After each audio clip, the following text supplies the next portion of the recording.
తెలంగాణలో రైతాంగ సమస్యలపై ముఖ్యంగా రుణమాఫీపై రైతులు స్వచ్ఛందంగా చలో ప్రజాభవన్ పిలుపునిచ్చిన నేపథ్యంలో భారత రాష్ట్ర సమితి కూడా రైతాంగ పిలుపుకు మద్దతిచ్చిన నేపథ్యాన్ని మనం చూస్తున్నాం. ఈ నేపథ్యంలో రైతులు ఎక్కడికక్కడ తమ సమస్యలు పరిష్కరించమని ప్రజాభవన్కు తరలుతుంటే బీఆర్ఎస్ శ్రేణులు కూడా తరలి రావాలని బీఆర్ఎస్ అధిష్టానం పిలుపునిచ్చిన నేపథ్యంలో బీఆర్ఎస్ శ్రేణులు కూడా తరలి వస్తున్న నేపథ్యంలో బీఆర్ఎస్ నాయకులను ఎక్కడికక్కడ హౌస్ అరెస్టులు చేయడం జరుగుతున్నది.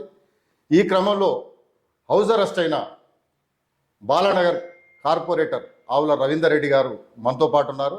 వారితో మాట్లాడదాం. నమస్తే అన్న. నమస్తే. ఏంది పరిస్థితి అంటే ఇవాళ రైతులు స్వచ్ఛందంగా పిలుపునిస్తే మీలాంటి వాళ్ళను హౌస్ అరెస్ట్ చేయడానికి గల కారణం ఏంటి? ప్రభుత్వం నిర్బంధంగా ఈరోజు కార్యక్రమాలు చేస్తూ ఉంది. స్వచ్ఛందంగా ప్రజలు వారికి వారుగా సంపూర్ణ రుణమాఫీ కాలేదు. నువ్వు ఎన్నికల్లో భాగంగా నువ్వు ఏ ప్రాంతానికి పోతే ఆ ప్రాంతం మీద దేవుని మీద ఒట్లేసి నేను 2 లక్షల రుణమాఫీ ఏకకాలంలో చేస్తా అని చెప్పేసి ఒకసారి 40,000 కోట్లని మీరే చెప్పినారు, 30,000 కోట్లని మీరే చెప్పినారు, ఇప్పటివరకు 18,000 కోట్లు. అంటే మీరు ఇచ్చిన మాటకు మీరు సైలేరు, దేవుళ్ళ మీద ఒట్టు పెట్టారు. ఇప్పటికి కూడా 50% రుణమాఫీ రైతులకు అందలేదు. రైతులకు అందకపోవడం వల్ల రైతులు వారికి వారుగా పార్టీలకు అతీతంగా ఈరోజు సోషల్ మీడియా వేదిక చేసుకొని వారికి వారుగా ఈరోజు ప్రజాభవన్ ముట్టడికి వారు కార్యక్రమం పిలుపునిస్తే దానికి మద్దతుగా రైతులకు మద్దతుగా బీఆర్ఎస్ పార్టీ తెలంగాణలో 10 సంవత్సరాలు పరిపాలన చేసినాం.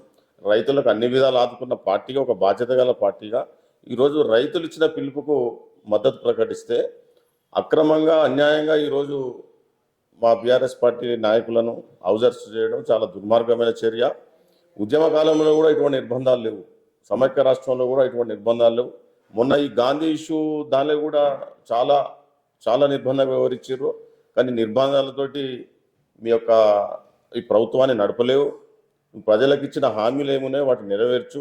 ప్రజలకు రైతులు ఏమైతే మీరు హామీ ఇచ్చారో హామీలో నెరవేర్చు ఒక బాధ్యతగా తీసుకోండి తప్ప ఈరోజు నిరంకుశంగా పరిపాలన చేస్తాం, నేనే మంత్రి, నేనే రాజు అన్నట్టు వివరిస్తాం మాత్రం ప్రజా వ్యతిరేకత తప్పదు. ఇప్పటికీ అన్ని వర్గాల ప్రజలల్లా అంటే ఆగస్టు 15 వరకే మేము 2 లక్షల వరకు రుణమాఫీ చేసినామని చెప్తున్నారు. మీరు కాలేదంటున్నారు. రైతులు కూడా ప్రజాభవన్కు చలో ప్రజాభవన్కు, దీన్ని ఎట్లా అర్థం చేసుకుంటారు? అంటే ఒక వితండవాదం. కాకపోయినా సరే ఆయన వాళ్ళు ముఖ్యమంత్రి ఏమో ఒక మాట చెప్తారు, శాఖకు సంబంధించిన వ్యవసాయ శాఖ మంత్రి ఒక తిరిగా మాట్లాడతారు, ఉప ముఖ్యమంత్రి ఒక తిరిగా మాట్లాడతారు. వాళ్ళకే ఒక మాట మీద ఉండరు.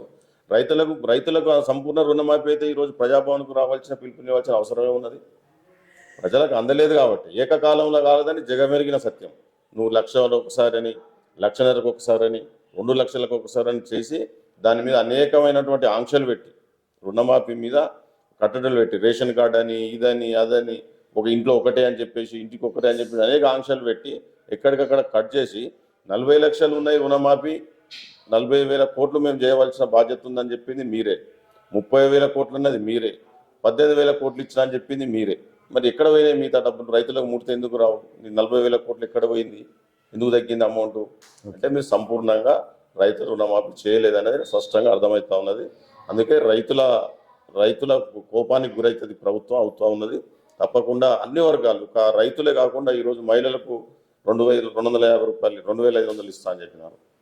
పింఛన్దారులకు 4,000 రూపాయలు ఇస్తా అని చెప్పినారు. 4,000 కాదు కదా, ఈ 9 నెలల్లో 2 నెలలు పేమెంట్ అయ్యారు. పింఛన్లకు అవ్వతాతలకు పింఛనే రాలేదు. ఇటువంటి కార్యక్రమాలు చేస్తూ రైతు బంధు పంట అయిపోయింది, మళ్ళా రేపు నవంబర్లో ఇంకొకటి ఇవ్వాలి. అంటే ఈ మధ్యలో ఒకటి అది కూడా కట్ చేసినాం.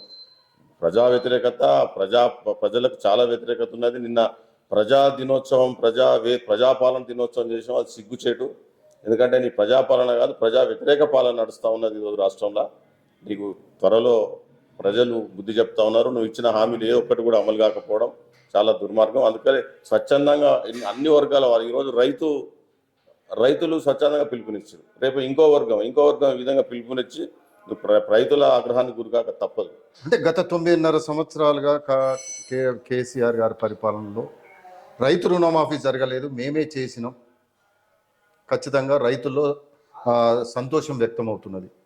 కామెంట్ ఎక్కడ సంతోషం వ్యక్తం అయితే ఈరోజు స్వచ్ఛందంగా పార్టీలకు అతీతంగా ఈరోజు ప్రజాభవన్ ముట్టడికి ఎందుకు వస్తారు? ఉమ్, ప్రజాభవన్ ముట్టడికి రావాల్సిన పిలుపునివ్వాల్సిన అవసరం ఏమున్నది?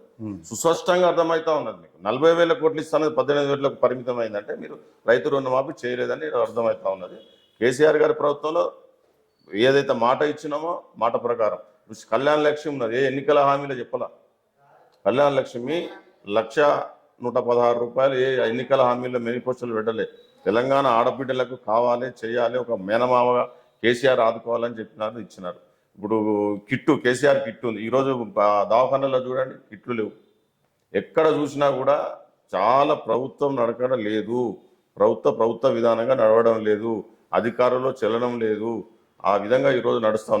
నా డివిజన్లో 9 నెలల నుంచి ₹1 శంకుస్థాపన చేసి ₹1 కొబ్బరికాయ కొట్టలేదు. అంటే ప్రజాపాలన ఏ విధంగా ఉందో అర్థం చేసుకోవాలి.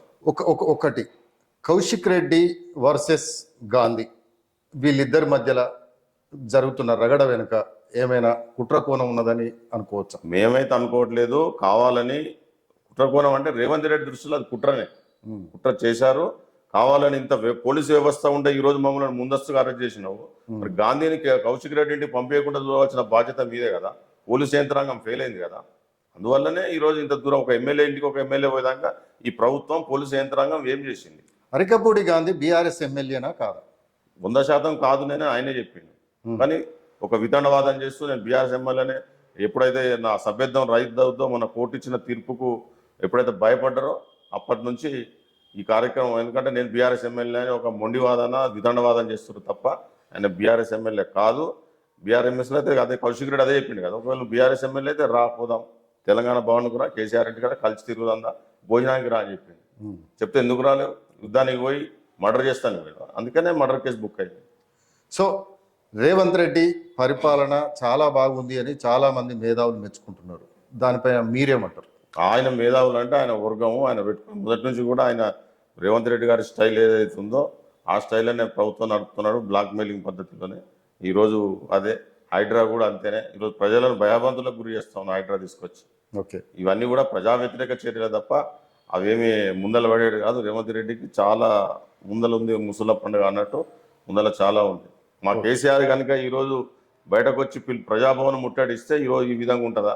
హైదరాబాద్ అట్టుడికి పోతుంది. ఓకే, కానీ కేసీఆర్ వాళ్ళు మద్దతు ఇచ్చినందుకే వాళ్ళు గుమ్మడికాయ దొంగ అంటే భుజాలు తీసుకునే పరిస్థితి ఈరోజు ప్రభుత్వం చేస్తూ ఉంది. కేసీఆర్ గారు చాలా అంటే ఒక పార్టీ ఒక వ్యతిరేక ఇంకా వెయిట్ చేస్తూ ఉన్నాం.